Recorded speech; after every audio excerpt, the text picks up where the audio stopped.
Sir నమస్తే sir Ravindra గారు.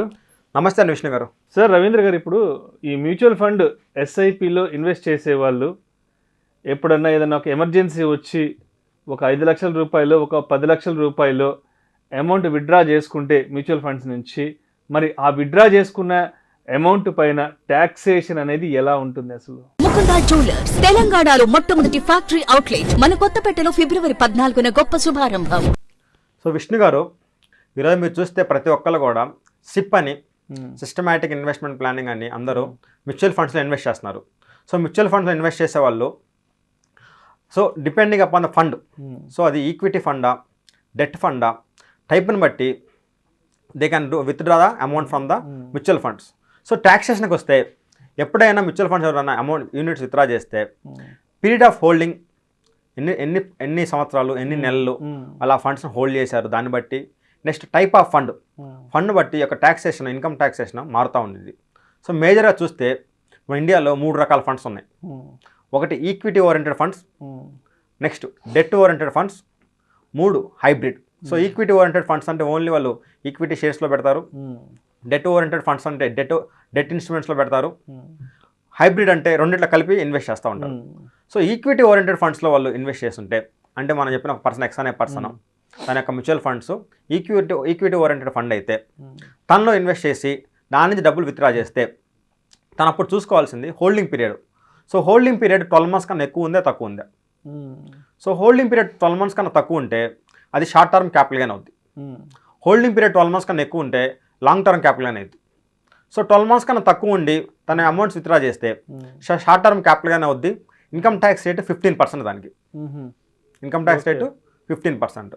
అలాగే తను చేసిన ఈక్విటీ ఓరియంటెడ్ ఫండ్స్ 12 months కన్నా ఎక్కువ అయిందంటే ఆటోమేటిక్గా అవి లాంగ్ టర్మ్ క్యాపిటల్ గెయిన్ అవుద్ది. So long term capital gain మీద income tax rate 10%. Short term అయితే 15%, లాంగ్ టర్మ్ అయితే 10%. ఇంకా లాంగ్ టర్మ్లో ఏమైందంటే ప్రతి ఇయర్కి ఒక 1 lakh ఎగ్జామ్షన్ ఉంది. సో క్యాపిటల్ గెయిన్ 2 lakhs అయిందనుకోండి, 1 lakhs ఎగ్జామ్షన్ వచ్చింది. రిమైనింగ్ 1 lakh మీదే 10% అంటే 10,000 ట్యాక్స్ కట్టాలి.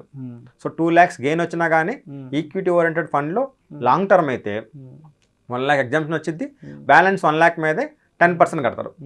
అదే షార్ట్ టర్మ్ అయితే ఎంత వస్తే అంత మీద 15%.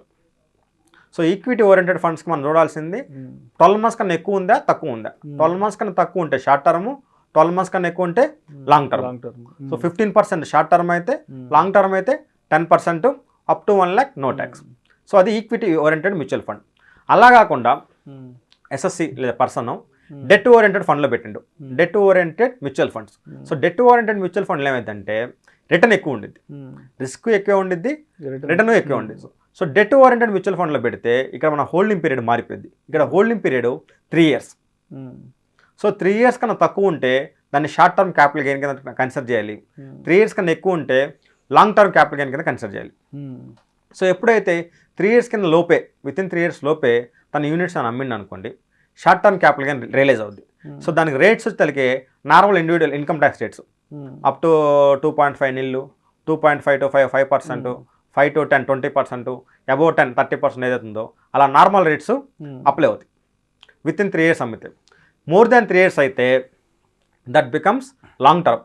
సో లాంగ్ టర్మ్ ఏంటంటే 20% రేటు. లాంగ్ టర్మ్ ఏంటంటే 20% రేటు, బట్ ఇండెక్సేషన్ అని ఒకటి ఉంటుంది కాన్సెప్ట్, దాని కింద ఇండెక్సేషన్ అవైలబుల్ అవుద్ది. సో ఎస్ఎస్సి తన పర్సన్ అనే అతను డెట్ ఓరియంటెడ్ మ్యూచువల్ ఫండ్లో పెడితే within 3 years, after 3 years. So within 3 years అయితే షార్ట్ టర్మ్ క్యాపిటల్ గెయిన్ అవుద్ది, నార్మల్ రేట్స్ ప్రకారం ట్యాక్స్ పే చేయాలి. ఆఫ్టర్ మోర్ దాన్ 3 years అయితే లాంగ్ టర్మ్ క్యాపిటల్ గెయిన్ అయ్యింది 20%, flat 20%, but he get the indexation benefit. అది 2 రకాల mutual funds, equity oriented mutual fund, next debt oriented mutual fund. ఇంకోటి ఏంటంటే hybrid model ఏంటంటే వచ్చిన తను పెట్టిన డబ్బుల్ని వాళ్ళు ఈక్విటీలో పెడతారు, నెక్స్ట్ డెట్ రెండిట్లో పెడతారు. ఇలాంటప్పుడు ఏమైందంటే మన వాళ్ళు చూసుకోవాలి వాళ్ళు దేంట్లో ఎక్కువ పెట్టారు. 65% కన్నా ఎక్కువ, 65% కన్నా ఎక్కువ ఈక్విటీలో పెడితే ఆ ఫండ్ హైబ్రిడ్ మోడల్ అయినా కానీ ఇన్కమ్ ట్యాక్స్ ప్రకారం ఈక్విటీ ఓరియంటెడ్ కింద కన్సిడర్ అవుద్ది. 65% తక్కువ వాళ్ళు ఈక్విటీలో పెడితే హైబ్రిడ్ ఫండ్ కూడా డెట్ ఓరియంటెడ్ ఫండ్గా కన్సిడర్ అవుద్ది. సో మళ్ళీ ఈక్విటీయా డెట్టా 65% కన్నా ఎక్కువ పెట్టారా, 65% కన్నా తక్కువ ఈక్విటీలో పెట్టారా. 65% కన్నా ఎక్కువ ఈక్విటీలో పెడితే ఈక్విటీ ఓరియంటెడ్ ఫండ్ దాన్ని ట్రీట్ చేయాలి. 65% కన్నా తక్కువ ఈక్విటీలో పెడితే దాన్ని డెట్ ఓరియంటెడ్ ఫండ్గా కన్సిడర్ చేయాలి. So next based on 65% equity అయితే మళ్ళీ 12 మంత్సా, లెస్ దాన్ 12 మంత్సా, మోర్ దాన్ 12 మంత్సా. డెట్ అయితే లెస్ దాన్ 3 ఇయర్సా, మోర్ దాన్ 3 ఇయర్సా చూసుకొని అప్లికబుల్ రేట్స్ ఈక్విటీకి ఎలాగైతే 12%, లెస్ దాన్ 12 మంత్స్కి 15%, మోర్ దాన్ 12 మంత్స్కి 10%, డెట్ ఓరియంటెడ్ ఫండ్స్కి less than 3 years normal rates, more than 3 years 20%. So అలా హైబ్రిడ్ వాటిని కూడా మనం ముందే కేటగరైజ్ చేయాలి. హైబ్రిడ్ అనేది కొంచెం కాంప్లెక్స్గా ఉంటుంది. ఇచ్చిన ఫండ్స్ ఈక్విటీ డెట్ రెండింటిలో పెట్టడం వల్ల మనం చూసుకోవాలి 65% కన్నా ఎక్కువ ఈక్విటీలో పెట్టారా లేదా. సో దాని ప్రకారం వాళ్ళు క్యాలిక్యులేట్ చేసి మొత్తం ఎంత ఇన్వెస్ట్ చేశారు, మొత్తం ఎంత గెయిన్ వచ్చింది. సో బ్యాలెన్స్ షార్ట్ టర్మా, లాంగ్ టర్మా. సో ఈక్విటీ ఫండ్స్ అయితే ఎంత రేటు, డెట్ ఫండ్ అయితే ఎంత రేటు చూసుకొని they need to file their income tax return and pay the taxes.